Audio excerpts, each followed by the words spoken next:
Before we begin, welcome to this quiet corner of creativity, a space where colors speak gently, textures breathe, and each stroke carries a moment of stillness. Today we step into art not just with our hands, but with our hearts wide open. Let the world soften for a moment, and let your soul rest in these layers of paint and peace.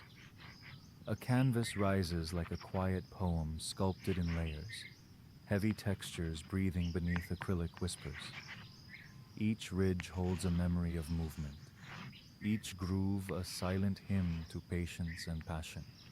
Colors glide and settle like dawn brushing over ancient stone, soft yet powerful, raw yet refined. It is not merely paint, it's a landscape of emotion molded by fingertips, palette knives, and heartbeats. Shadows nestle in delicate crests, light kisses peaks of texture, revealing secrets in subtle gleams. As you wander through this surface, you don't just see art, you feel it. It pulls you nearer, almost as though the canvas exhales warmth, drawing you into its world. A world where stillness dances, where calm breathes, where beauty hums in gentle reverence. This isn't spectacle. So come, breathe with the colors, listen to the textures, surrender to creation.